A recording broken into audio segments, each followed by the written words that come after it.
नमस्कार। मैं वीके शास्त्री अपने चैनल के माध्यम से आप सभी दर्शकों का बहुत बहुत स्वागत करता हूं। 15 अक्टूबर 2023 कर्म फलदाता न्याय के देवता शनिदेव नक्षत्र परिवर्तन करेंगे और राहु के नक्षत्र शतभिषा नक्षत्र को छोड़कर मंगल के नक्षत्र धनिष्ठा नक्षत्र में गोचर करेंगे। शनिदेव अभी वक्री हैं और 4 नवंबर को मार्गी हो जाएंगे। तो इस तरह से 15 अक्टूबर से 4 नवंबर तक धनिष्ठा नक्षत्र में वक्री रहेंगे और 4 नवंबर से 24 नवंबर तक धनिष्ठा नक्षत्र में ही मार्गी रहेंगे। दोनों ही गोचर का प्रभाव थोड़ा अलग अलग रहेगा, क्योंकि धनिष्ठा नक्षत्र एक ऐसा नक्षत्र है जो 2 राशियों में समाहित है, मकर राशि और कुंभ राशि, और दोनों ही राशियां शनिदेव की हैं, जबकि नक्षत्र मंगल का है।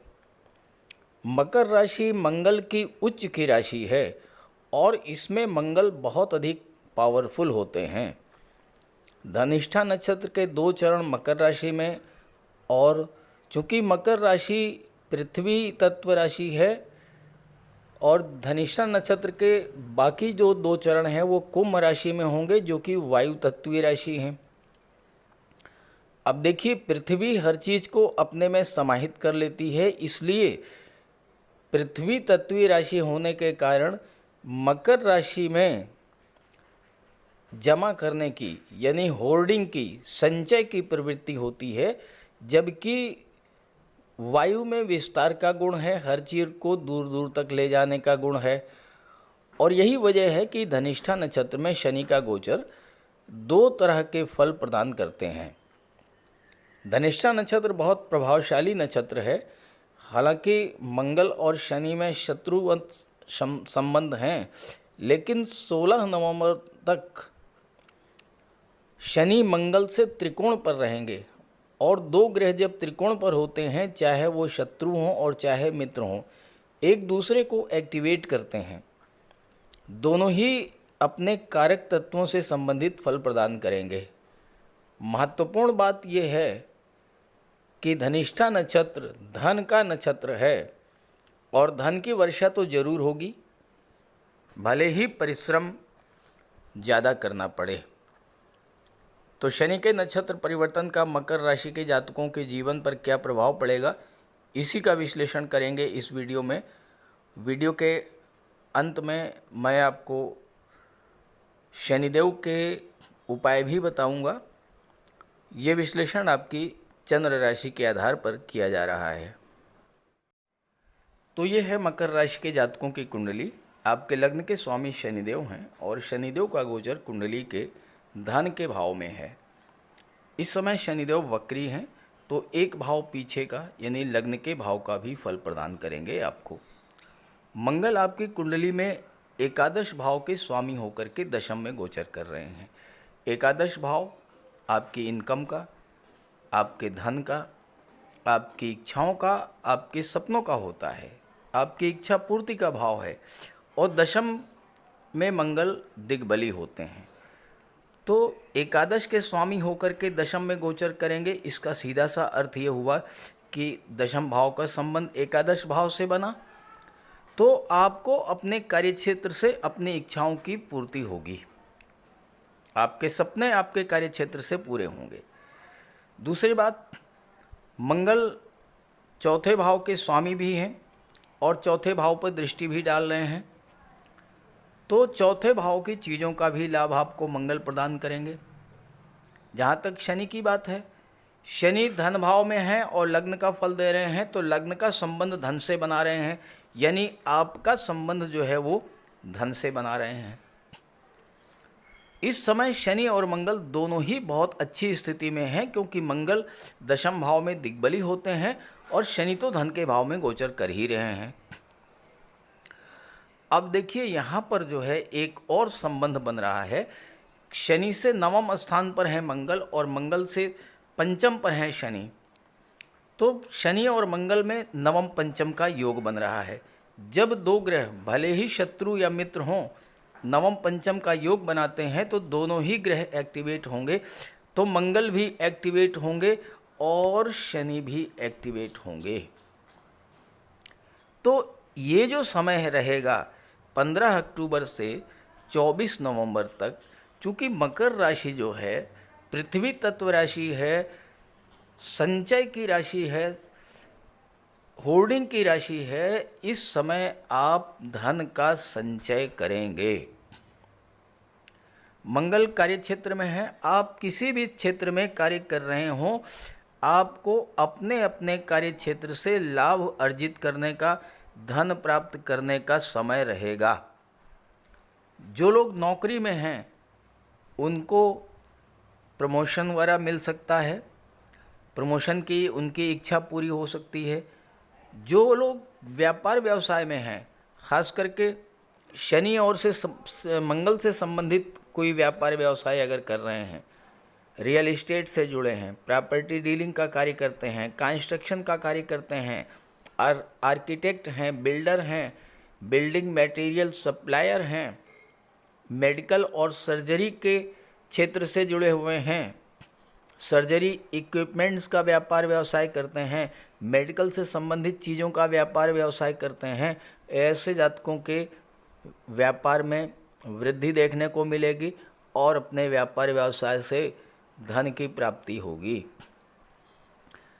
आप विदेश जाना चाहते हैं, काफ़ी दिनों से विदेश जाने की आपकी इच्छा थी, विदेश में नौकरी चाहते हैं, किसी मल्टीनेशनल कंपनी में आप नौकरी चाहते हैं, तो उनके लिए भी अवसर अनुकूल है, क्योंकि 12वें भाव देवगुरु बृहस्पति हैं और देवगुरु की दृष्टि चौथे भाव पर पड़ रही है, यानी मातृभूमि का संबंध विदेश से बन रहा है। तो इस समय विदेश जाने के लिए भी अनुकूल समय है।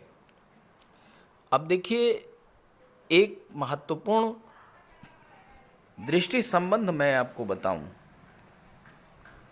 शनि की सप्तम दृष्टि चौथे भाव पर और मंगल की सप्तम दृष्टि चौथे भाव पर और शनि की तीसरी दृष्टि चौथे भाव पर। कोई भी दो ग्रह जब एक ही भाव पर दृष्टि डालते हैं तो उस भाव के सभी शुभ फल प्राप्त होते हैं। तो ये जो समय है आपको चौथे भाव के फल देने वाला होगा। भूमि भवन प्रॉपर्टी का लाभ मिल सकता है। भूमि भवन प्रॉपर्टी से संबंधित कार्य करते हैं तो उससे आपको लाभ मिल सकता है। शनि निर्माण के कारक हैं, आप भवन निर्माण करा सकते हैं, वाहन क्रय कर सकते हैं। मंगल भूमि के कारक हैं तो आप कोई भूमि खरीद सकते हैं, कोई प्लाट खरीद सकते हैं। भले ही मकर राशि के जातकों के जीवन में 7.5 गतिमान है, लेकिन शनि का ये जो नक्षत्र परिवर्तन है ये आप लोगों को 7.5 में भी कुछ अच्छे परिणाम देने वाला होगा। हालांकि मंगल और शनि आपसे परिश्रम ज़्यादा कराएंगे, लेकिन आप ये लिख लीजिए, नोट कर लीजिए, आपको अपने परिश्रम का लाभ भी मिलेगा। शनि की दृष्टि अष्टम भाव पर पड़ेगी। शनि अष्टम के कारक होते हैं। यहाँ पर शनि आपकी आयु में वृद्धि करेंगे। शनि आयु के कारक होते हैं, आयु में वृद्धि करेंगे।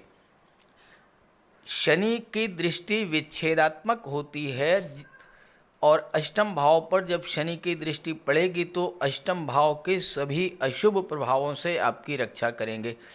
धनिष्ठा नक्षत्र में जब शनि जाएंगे, आगे मैं आपको उपाय बता रहा हूँ, उपाय आप करके देखिएगा। आपके जीवन में काफ़ी दिनों से जो समस्याएं चली आ रही थी उन समस्याओं से आपको राहत मिल जाएगी। अष्टम भाव गुप्त धन का होता है। आपका कोई डूबा हुआ पैसा, रुका हुआ पैसा, वो आपको मिलेगा। लॉटरी से, शेयर से पैसा मिलेगा, ससुराल पक्ष से मिलेगा पैसा। रिसर्च में आपकी रुचि बढ़ेगी और आप विदेश जाने की इच्छा अगर आपके अंदर थी तो आपकी विदेश जाने की इच्छा भी पूरी होगी। लेकिन जो उपाय मैं बताने जा रहा हूँ वो उपाय आप अवश्य कीजिएगा। तो बात करते हैं उपायों पर। देखिए, शनिदेव के सामान्य उपायों की तो आपको जानकारी है, लेकिन आज मैं धनिष्ठा नक्षत्र में शनि के गोचर का विशेष उपाय आपको बताने जा रहा हूँ। आप इसको करिएगा, देखिए आपको बहुत बड़ा लाभ मिलेगा।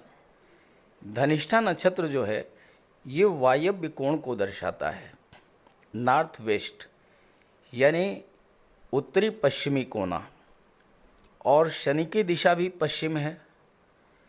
तो ऐसे में आप अपने घर में दक्षिण पश्चिम कोने पर या पश्चिमी दीवार पर हनुमान जी का एक चित्र या हनुमान जी की एक छोटी सी मूर्ति स्थापित करें। नॉर्थ वेस्ट दिशा में, उत्तर पश्चिम दिशा में कोई म्यूजिकल इंस्ट्रूमेंट जैसे बांसुरी है, तबला है, ये भी आप रख सकते हैं, क्योंकि धनिष्ठा नक्षत्र का जो प्रतीक चिन्ह है वो बांसुरी और मृदंग है। किसी भी नक्षत्र का जो प्रतीक चिन्ह होता है उससे संबंधित चीज़ें उस दिशा में रख देने से वह नक्षत्र शुभ फल देने लगता है। तो अगर आप घर की उत्तर पश्चिम दिशा में कोई म्यूजिकल इंस्ट्रूमेंट, धनिष्ठा नक्षत्र का प्रतीक चिन्ह, बांसुरी, मृदंग, तबला, ये चीज़ें रखते हैं तो आपको इस गोचर का विशेष लाभ मिलेगा। दूसरा उपाय ये है कि शमी का एक छोटा सा पौधा किसी गमले में लगा करके और घर की बाहरी दीवार के आसपास रख दीजिए। घर के अंदर शमी का पौधा नहीं लगाया जाता। शमी का पौधा शिव जी को अत्यंत प्रिय है और शमी के पत्तों में मंगल देव और शनिदेव का वास होता है। इसलिए मंगल और शनि को प्रसन्न करने के लिए शमी के पत्ते शिव जी को अर्पित करें। सोमवार के दिन शमी के पत्ते तोड़ करके और शिव जी को अर्पित कीजिए। इससे आपको मंगल के और शनि के अशुभ प्रभावों से आपकी रक्षा होगी। इन उपायों को जब आप करेंगे तो शनिदेव जब धनिष्ठा नक्षत्र में आएंगे तो आपको शुभ फल ही प्रदान करेंगे। तो उपाय जरूर कीजिएगा, लाभ मिलेगा। नमस्कार।